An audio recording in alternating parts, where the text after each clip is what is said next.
Coming up as the New York Football Giants close out their final week of practice before getting into joint practices and, yes, maybe meaningless preseason games over the next few weeks, we take a look at the coordinators who got behind the mics. Where does Mike Kafka stand in this entire operation? And the clear Shane Bowen value that he was bringing to this defensive side of the football and high expectations across the board. We dive in coming up next.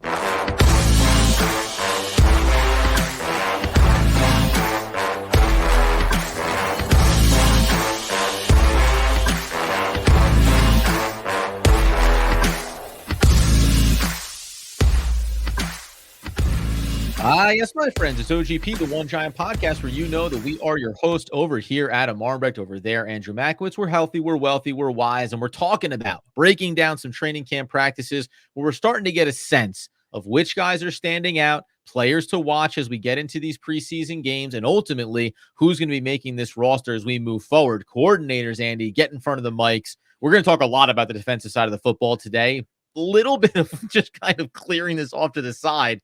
Mike Kafka.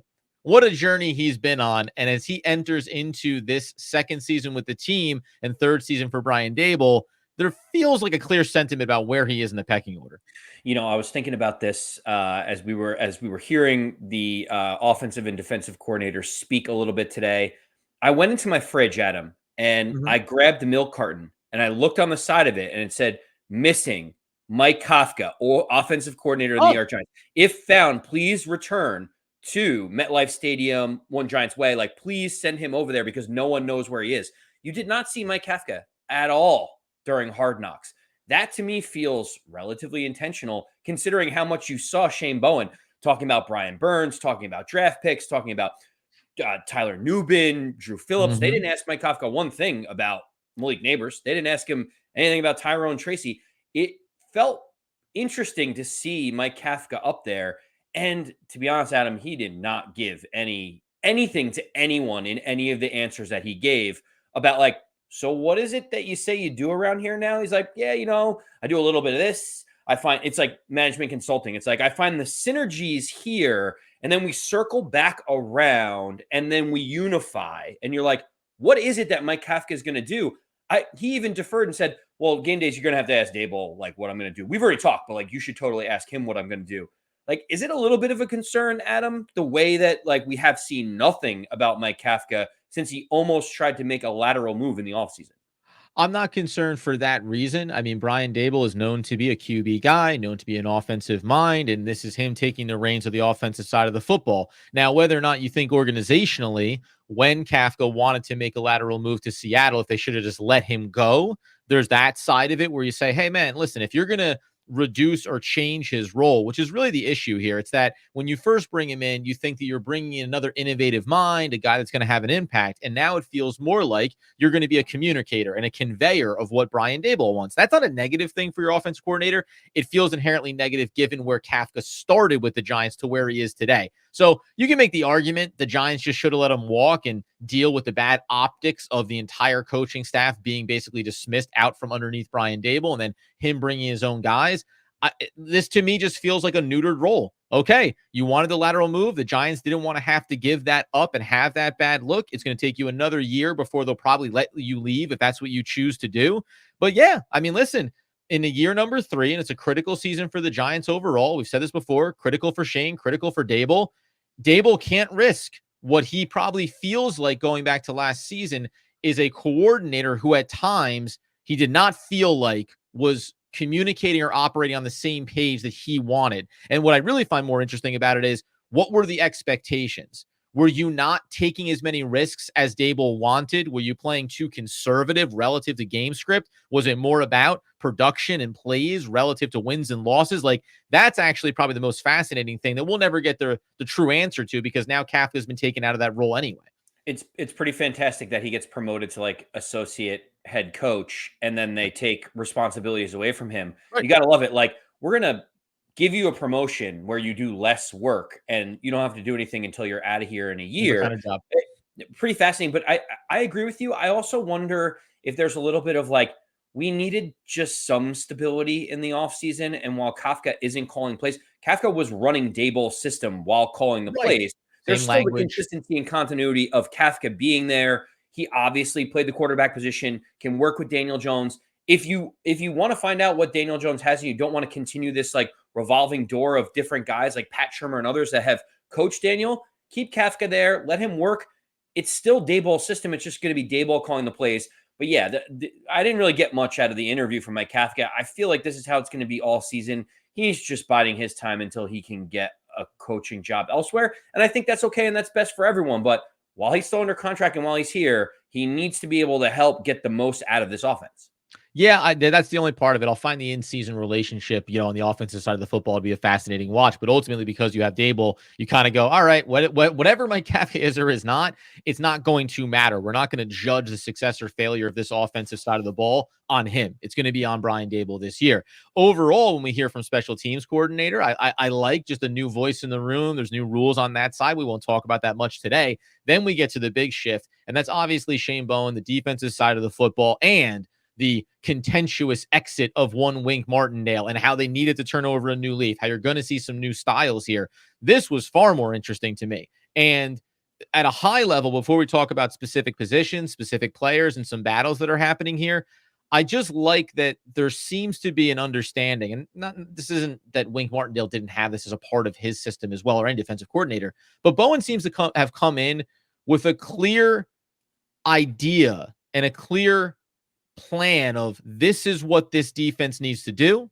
These are the most important roles inside of that defense, and this is how you're going to carve out a role for yourself. Like, you have a lot of talented players, whether we'll talk about Brian Burns and Bobby Okereke at a high level, Thibodeau and others, or to some flyer guys like Isaiah Simmons and what he could have been to this point in his career and what he can be for the Giants, and then even on the back end with some players here. So I just feel like there's a better sense of calm and direction with the defensive side of the football. And when you're Brian Daboll, that's kind of what you want, is a set it and forget it attitude about your defensive, scheme. And Bowen seems to be geared for that as we work our way through camp. Well, so I'll give you a little bit of pushback there. There was a system under Wink Martindale, and it was organized But it chaos. wasn't a system that worked, though. Like, it just wasn't a system that worked for what you had. Correct. His system was, I'm going to run this. We are going to blitz as much as humanly possible. We are going to come at you from all angles. We are going to have single coverage on the outside. We're going to hope and pray that we get home against your quarterback or speed the ball up out of there as quickly as possible. So, sure. Yes, the thing with Wink Martindale's system is it just doesn't feel sustainable to bring pressure on every single down and distance. And it obviously grinded away at the rest of the coaching staff. And some of the players obviously didn't like it. We're going to highlight a few players that may be thriving under the new system, given how the scheme changes a little bit. But it is refreshing also to see Shane Bowen be confident in his own skin, but like a little bit more laid back and a little bit more reserved. Like, this is the way that I handle things. This is the way that we want to do things. It's not all in your face, ultra aggressive. It's, we're going to play team defense. A lot of it can be zone. It can be whatever. And we're going to entrust our defensive line to get home when we don't have to rush multiple players. And like, it's refreshing to see that he's confident in saying, we're going to get home here and we're going to sit back and we're going to be able to win games on defense this way. It's a completely different way. It literally could not be any different from what it was last season. No, 100%. And there's a lot of bodies in this group. And we're going to talk about guys that have shown up a little bit through training camp and players to watch here as we move along. I'm going to put, quote unquote, a footnote out of the press conference from Shane Bowen as it relates to Bobby Okereke, and maybe just a sentiment for fans to carry forward here. When they talked about how important it is for the middle linebacker to be that key communicator, not only for the linebacking core, the guys in front of him, the guys behind him, getting guys in right positions. It wasn't anything but complimentary towards Bobby Okereke. But there was a clear sentiment from Bowen, at least in my opinion, that it is, okay, understanding language between Okereke and himself, understanding situationally what he wants to see and making sure that they're seeing the same thing. As Bowen said, are we seeing the same thing play to play? Because that means the adjustments are going to be seen the same as well. And an understanding of, when I call play X, it's because it's for reason Y and Z. And if Bobby gets on the page with that and he communicates it going forward, it helps everybody get on the same page. This isn't about how does Bobby Okereke look. We all have high expectations for him. He's already performed great for this team. But I just think as the core communicator, as the leader of that defensive unit, it's something to note as you watch through preseason and get towards the regular season. How quickly does it feel like you see Bobby picking up on that? How many post games and post joint practices do we hear Bowen saying, yeah, Okereke has got us where we need to be here. He didn't quite say that yet. It's not a knock. It's just about the process, though, even for a veteran, experienced player like Bobby. Yeah, it's interesting that you highlight Bobby because I kind of look at the other players around it. I feel like Bobby is kind of just going to be in the middle, and I expect him under any system to almost thrive because he is that like central nervous system to the defense, right? No, 100%. I'm not knocking. I'm just saying, like, hey, he's the most critical piece to the defense. So them just getting to the point where you hear Bowen say, oh, yeah, Bobby's my second arm right now, right? Like, Bobby is my voice on the field. He didn't say that. And I'm not knocking it as in it's a criticism of Bobby Okereke. He just said, we're not there yet. We still need to get there. We still need to get on the same page with one another. It is learning a new system. To your point, hey, Mike Kafka, you were just running Brian Daboll's system. So the language stays the same. The verbiage stays the same. New players come in, but it's all still the same system for the majority of this roster. Defensively, it is new. It is different. So Bobby Okereke, as the first point of communication to the rest of this defense, the faster that he digests it and feels like it is second nature to him, is the better off everyone's going to be. So this, we'll get comments. They'll say, oh, what do you think? Bobby can't handle it? No, I know that Bobby can handle it. And that's why it's so important for him to get there as we start to look at some of these other key positions that are going to really matter to the defensive side of the football, which Andy will follow up on and we'll dive into coming up here in just one moment. Before Andy tells us all of his big thoughts about the defense, and we talk about the secondary, the outside cornerback spot, we do let you know today's episode is brought to you by Pietential, Pietential. That's Pietential.com, where it is a free online assessment tool for individual users, sets a baseline for your well-being, gives you tools to improve over time, and also tracks your progress. No matter what position you're in, whether it's football, front office, GM, coaching staff, or just two guys doing a podcast, why not make sure that you're where you want to be on a day-to-day basis? Check out Pietential.com today. Andy, follow-ups on the leadership of the defense before we dive in on specific players. And I think the secondary, that's the big watch here for the Giants in the preseason. Yeah, well, you mentioned Bobby Okereke. You talked about how important the linebacking core is in Shane Bowen's system. The one thing before we get to the secondary I wanted to talk about is who's been the standout on the defense in the linebacking position so far in camp. And that is one, Deontay Johnson. And you may say, who's that name? Where does this come from? And how has this come to be? And so, Adam, he's a fifth-year player that came out of Toledo. The Giants signed him as an undrafted free agent last year, spent some time on the practice squad. But what a difference a scheme makes, what a difference a year makes in terms of him being able to be a contributor so far in camp. Obviously, you have guys like Micah McFadden, who's slowly coming back from injury. You have Carter Coughlin, who's also focusing on special teams, but he's also was a little bit dinged up. It's given Deontay Johnson, linebacker, as I mentioned, out of Toledo, an opportunity to run with the ones, and he has looked awesome so far in camp. And you may say, like, how is this one change changing everything for him? And it's because the way that Shane Bowen runs his system, it's very similar to what he ran in college, which obviously was where he was, all conference, at the University of Toledo. I think from Sports Illustrated, from SI.com, Brandon Olson put out a good article about a day ago that just talked about how he's thriving underneath Shane Bowen's scheme. And everything he says is exactly right. I think the best statistic that I saw is we talk about quarters defense. That is what Shane Bowen likes to run. And you may say, well, what is quarters defense, Adam? We may say, Andy, maybe we will say that. What would you say in response? Maybe you will, and maybe I'll just tell you what quarters defense is. Why don't you tell me what quarters defense is? Why don't you tell me about what you're about to tell me anyway? So obviously cover two is when the two safeties split the field in half and they play kind of like that center field position, trying to make sure that they are the ones back there. A quarters defense is also called cover four, where it's two safeties play the inside parts of the field, and then you have two linebackers that are responsible for the outer portions of the deeper threat. So you have four players across essentially doing that. And what that means is instead of Deontay Johnson being a frenetic maniac running and blitzing, 80% of the time, like when Martindale does, it lets smart players that maybe aren't like the pinnacle of athleticism that jump off the page as a RAS score be able to be smart and instinctual and insightful and read coverages and read defenses. And Deontay Johnson has really taken that and run with it. And Adam, think of this. Shane Bowen in 2023 with the Titans ran quarters 23% of the time. The Toledo's defensive coordinator, Vince Quirez, I believe is his name, called quarters 44% of the time. when Deontay Johnson was on the team. This is all familiar to him. It's like riding a bike. He gets back on it and he says, this is the way to get the most out of me. And so it is amazing that just a defensive change of scheme really accentuates the qualities in Deontay Johnson that you never saw on the field last season. No, 100%. And you can go and look at some of the profile around Johnson and the idea that he's good in run defense, good in support, shows enough lateral quickness going sideline to sideline. So when you talk about getting into cover 4, you can think about this idea, because I think actually what we'll do now is fold in Isaiah Simmons into this conversation as well and what his role is going to look like.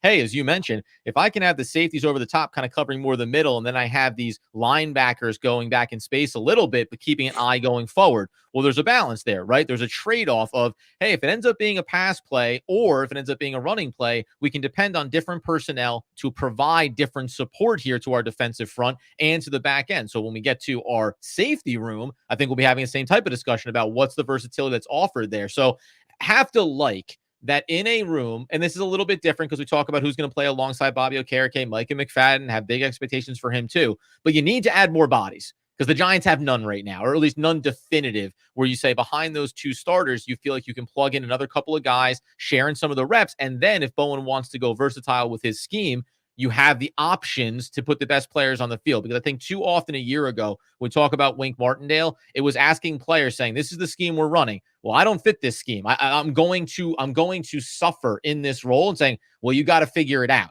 That's not a solution. That's not a defensive coordinator who's thinking about maximizing the value. So we talk about Johnson and saying, hey, let's keep an eye on him as we go into joint practices. And then we also talk about, I think, a player in Isaiah Simmons, who, when you look at him, Shane Bowen talked about him, likes what he's seeing so far. Talk about early down nickel packages, sub linebacker packages on third down. This, if you go into that 4 deep look, this is kind of what you're talking about, a complementary player potentially be out there with Johnson. Yeah, you're excited to see what Isaiah Simmons is bringing to the table. Obviously, this was the position that he was in early on in his career with the Cardinals. It's when he, the advanced analytics said he played his best was in this type of role. And Shane Bowen said, we're not moving him around the field. We're not changing everything up. This is the position that he's going to play. And I had my doubts. I had my questions about, like, is this the best use of Isaiah Simmons? But early on, it seems like the returns, like he's getting comfortable. He's getting reps in one spot. Instead of being a jack of all trades and being okay at a bunch of them, pick one spot and be good at it, right? And like the thing that's been driving me crazy, and you want to do this across the offensive line sometimes in other places, is like they just are throwing players all over the place, and sometimes they're missing out on the valuable reps that they need in one spot that you want them to play. And so I'm excited to see that Isaiah said, they basically said, Isaiah, we have a home for you. We have a plan. It's why we wanted you back so badly. And Shane Bowen may be the guy that gets the most out of you. And by the way, man, like just remember, like Isaiah Simmons early in his career, like it was of his own intention that he said he didn't want to play certain roles, didn't want to do certain things, maybe viewed himself more as this freewheeling, do it all kind of player. And that ended up leading to a lot of dysfunction. And we often talk about other teams and systems and schemes and coaching staffs and how players' development can get really stunted. But there's also a growth from a player perspective of, maybe I just need to trust you put me in the right positions to be successful, and then I allow my instincts and my natural talent to take over. If the Giants look at him and say, this is the role early in downs, this is the role late, now Isaiah Simmons knows exactly what's expected. And we've already seen some things out of training camp where he's made some nice plays in coverage, shown him ranging back. This is one of those scenarios where you say, let's make sure that we put Isaiah Simmons or any of our players, especially going to secondary coverage, into spots where they're not asked to pick up wide receiver X. We don't want Isaiah Simmons having to do that, but a running back of a certain mold coming out of the backfield, a tight end coming off the line of scrimmage, these are spots where you can actually get the best value out of a player like Simmons and then even out of Johnson to a lesser extent. So we keep an eye on that. We're excited about that. Now, though, we also have to turn our attention to the secondary, whereas you just mentioned, Andy, I think this is fascinating. We talk about too often, throwing guys out there, see where they fit, see what, sticks. There's still a bit of that energy to me when it comes to the secondary, the outside cornerback room, the safety room as well. Injuries have played a role here over the course of camp. Let's talk about that on the defensive side here coming up in just one moment. And as we continue today's episode, we also let you know that this episode is brought to you not only by Potential, as we said before, but also by our friends over at Personam. They are an AI-driven cyber threat detection engine. Personam improves your vision into your network security environment and allows you to see cyber threats that other tools and platforms simply cannot do.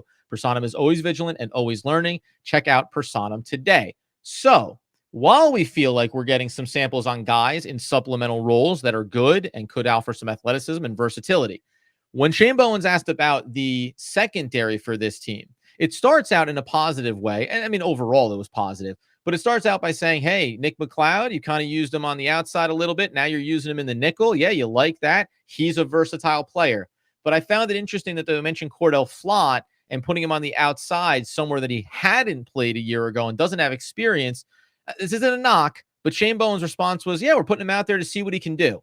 That was a big, oh, okay. And it reflects back to Hard Knocks and wanting the cornerbacks and what your intentions were in the draft, maybe.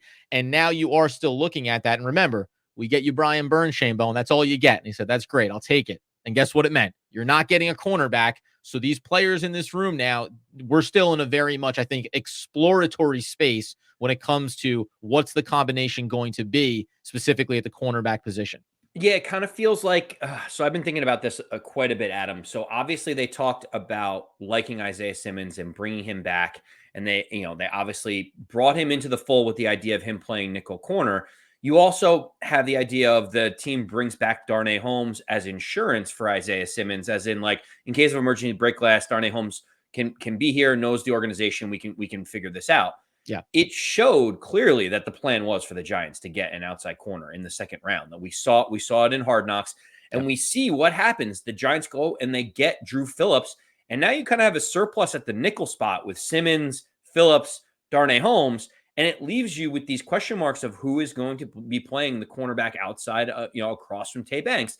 Obviously, Cordell Flott is the younger guy that you think is next man up that the team thought there was some promise in. Nick McCloud has looked great so far in camp in terms of exceeding expectations.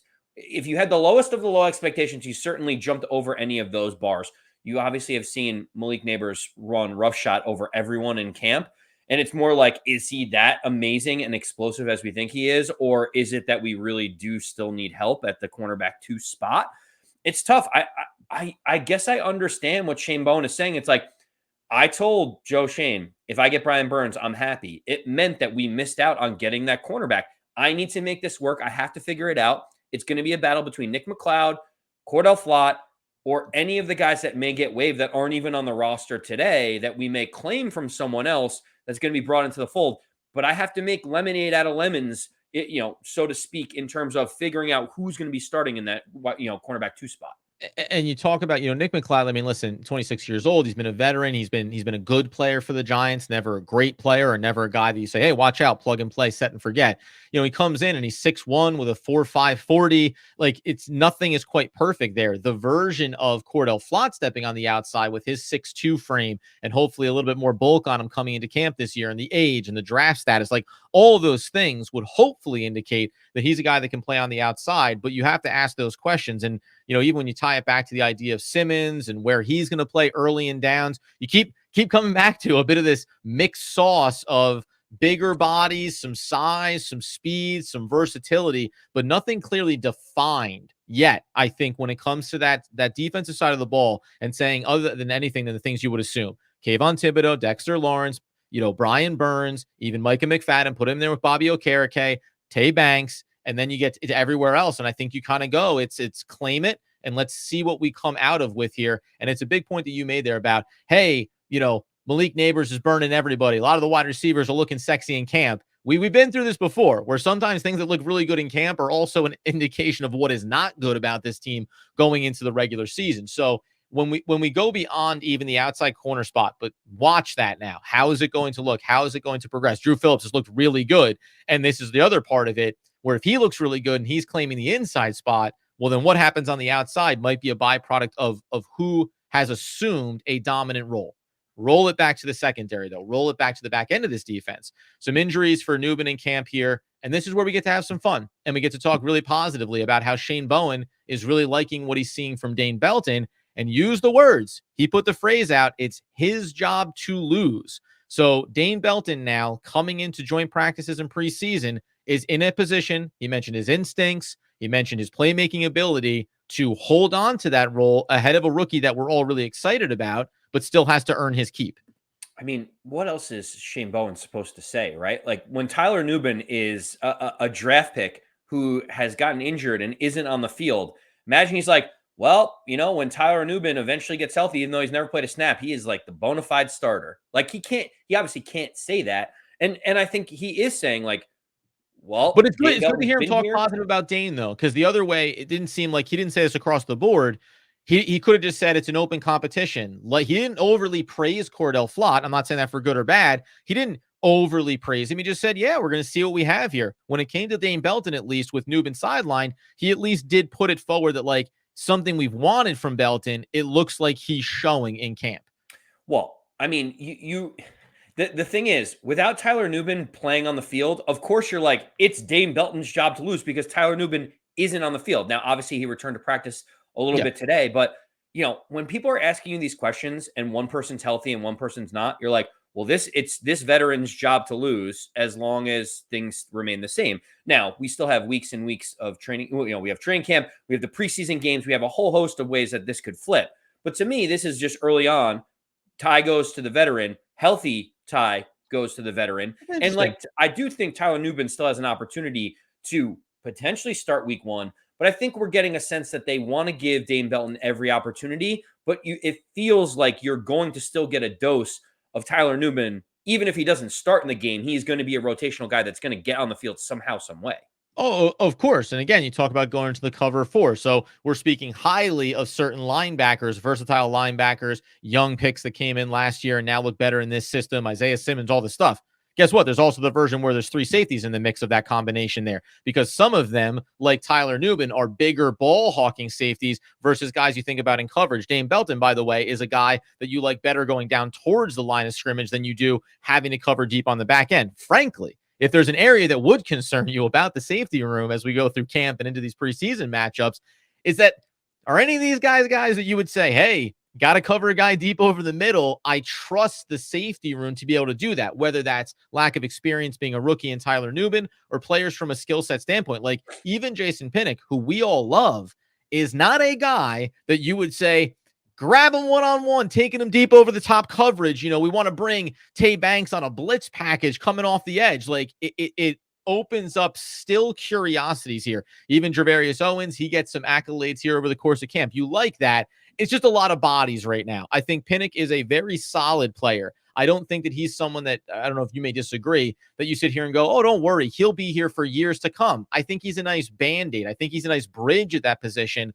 The Giants ultimately, maybe to your point, are hoping that as we work our way and as Nubin is healthy and as we get towards the regular season, more and more we hear, see, and understand that Tyler Nubin is the type of playmaking safety that you want on the field more often than not. Because I still think they're looking for that true leader and true consistent down over down playmaker on the back end of this team. Not to downplay anybody else. Keep in mind that Jason Pinnock is still only 25. Yeah, no, it's not about his age. I think there's enough. I think he's good, but remember, whatever you think or don't think about Xavier McKinney, he was there playing every single down a year ago. When you take that away, now you are elevating expectation. Okay, Pinnock, you're now the veteran player at the back end of this defense. He's the new leader of that group. That's a little bit different than when you lose the talent that was Xavier McKinney. Now expectations rise, and what your role is going to be changes a little bit. Not for the worse, but it just is going to be different for Pinnock. Yeah, maybe I feel more confident in Jason Pinnock than maybe you do. Just I like his seeing, baseline. two interceptions, two forced fumbles, 60 solo tackles. Like he felt like he was getting in the mix. His Pro Football Focus grade was in the low 60s. So it is, to your point, to be a little cautious about how much you're talking about him. I anticipated the Giants trying to get a deal done to maybe extend him in this offseason. Maybe if they could get a 2 or 3 year deal at $6 to $8 million a year and see if he wants to stick around for that.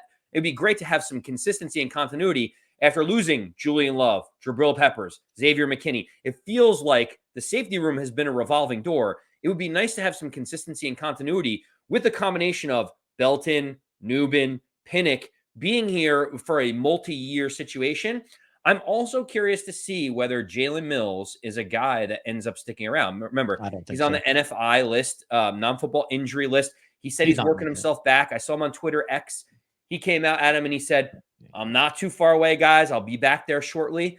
to me, those three guys plus Jalen Mills and Javarius Owens, if you squint hard enough, you kind of can see like some consistency continuity of a decent secondary in the back in the safety room. So I'm feeling okay about the safety position after losing so much over the last few years, but I know you still have some cautious optimism about how this room could look. Yeah, I just need guys to show up. I mean, Dane Belton is chief among them, right? Like, nobody loved the pick more at the time than me, and you were obviously right there the same page with me. Like, but we're waiting for it to come to fruition, right? Now he needs to be on the field and needs to be able to do it. I mean, you mentioned Jalen Mills.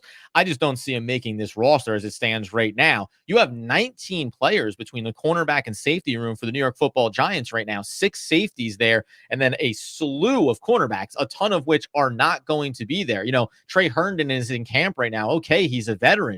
But is that really the guy that you want to win out? Frankly, if he still makes this roster and you think about using him inside or out, you're really going to be talking about the questions you had about the other players we listed, right? About the Drew Phillips as a rookie, about Cordell Flott on the outside, or even about a Nick McCloud. So when you think about thinning out this roster, as they'll need to do over the course of camp, even though they've pushed those cut dates much further back, as they well should, there's just a lot of dudes. Right? I mean, David Long Jr. gets mentioned sometimes. Jalen Mills, Nick McCloud, Alex Johnson, Darnay Holmes. I mentioned there Trey Herndon's. Like, all these dudes. Trey Hawkins is still on this roster. Aaron Robinson gets cut the other day. Like, this thing's going to thin down very quickly.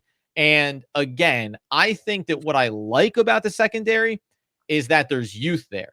I like the young players. I like what they can be. And while that offers games and plays where you're going to go, oh my God, I can't believe player X just blew that. There's also going to be moments when you go, yeah, there's what this looks like going forward. And it's why you went out and got Brian Burns. It's why you believe so much in Dexter Lawrence, and then why you believe in year 3 for Kayvon Thibodeau, right? Because that's what it is. And then put Bobby Carriquet right there in the middle. Guess what I just listed? I listed 3 established, clear, high-talent veterans right up at the defensive front, and then Thibodeau ready to emerge this year, right? That's what you're banking on. It's why you go and make that trade, and why Joe Schoen says, we get him, that's what you get. And Shane Bowen goes, fine, I'll make everything else work. I'll piece the rest of this together because I believe in that front enough. It's what makes for a little bit of butterflies, but excitement about who claims these roles. I dream on right now, Andy, that we hear a lot of positives about Cordell Flott playing on the outside and at least claiming that role, even with some bumps, that he claims that role in camp rather than total rotation. Because that would be, you know, a little bit of nerve wracking when we get to the regular season. If we're saying, we'll see who plays on the outside. Well, we'll go ahead and check in on that week over week. Well, and at the end of the day, Adam, yes, my thing about Jalen Mills, as you talk about all these different players and trying to figure out who's going to be where, when you think about Dane Belton, 23, you think about Tyler Nubin, 23, Javarius Owens, 24, Jason Pinnock, 25. Jalen Mills is the only guy in that entire room that's over the age of 25. Like, at some point, when you look at the cornerback room, you mentioned all those guys before. They're all 24, 25 as well. Nick McCloud, baby, 26-year-old veteran. That's it. Like you need one of those guys, with Jalen Mills being 30 years old, that is like, I have been through it. I can help navigate tough sledding. And to me, that's why I feel like he has an opportunity, other than the fact that he's guaranteed $500,000 in his contract this year. It just feels like you need somebody across those rooms that in a pinch can play both positions, can calm everybody down and look around the room and say, I've been through it all, because he has. He's a 9-year NFL veteran. He's been around the block with multiple teams before. But it is fascinating. It feels like the secondary still has a ton to shake out. There are going to be players, in my opinion, that the Giants will claim from another team that will be on this 53-man roster that aren't even on the Giants team today. Yeah, I mean, listen, if you go through it as we sometimes do, right? Banks, Flott, McCloud, Phillips, those are clearly 4 players that are going to be on this team. Is Darnay Holmes earning that backup / special teams role? That makes 5. I mean, one more, 6 cornerbacks. And then, because when you go into that safety room, we know we're talking about Pinnock and about Nubin and about Belton. Maybe Mills is that pseudo safety, or is Simmons getting labeled as the safety? You're going to carry 4? Does Javarius Owens make the cut? So you can already look at it and see how defined it feels like it might be. And then what you mentioned, are any of these guys good enough, or is it going to be about a cut candidate from another roster? And if you go that route, that's always where I'm torn of expectations going into the season. The second that you go and pick up player X off of another roster, especially a veteran that comes in and they say he's our starter across from Banks, then I start to ratchet up expectations about what you expect to accomplish this year. Because otherwise, I'm okay with young players taking lumps. Once you tell me that we expect X, then that means as soon as that player struggles in weeks 1, 2, or 3, I start to get frustrated about the decision-making process of this team. That being said, it's a very fun defensive side of the football. Like, there's a lot. We didn't get into Muasau, who's in camp. He's a late round pick. He was a footnote in the last Hard Knocks episode. They mentioned every draft pick, but the best they gave you was he gave you the little, Hawaii aloha from his home as he was drafted. There's a lot of position battles, I think, on that side. When we come back next time, it's going to be about the tight end room, the wide receiver room, and how those groups are going to shake out, as there are big decisions to make on that side as well. Whew. And then joint practices and preseason next week, so that you know exactly where we're headed here as we continue on OGP. We politely and pleasantly remind you, you can scan the code if you're over on YouTube, or check the show notes for the link to go ahead and become a member of the OGP crew. A lot of perks and things that we want to build for you over the course of the regular season. Go check that out. And then wherever you get your podcast needs fulfilled, 5-star reviews, go ahead and subscribe, turn on all those great alerts. We are building this thing, and we will have a clear path for you on a week-to-week basis of what we want to bring you from a content standpoint when we hit the regular season. So be tapped in for all that, man. We're having a lot of fun with this, and we can't wait for what feels like one of the more exciting Giants seasons coming up here. Until next time, though, until the best times, as Andrew Macklitz would want, need, and nay, demand the people know. As always, let's go Big Blue.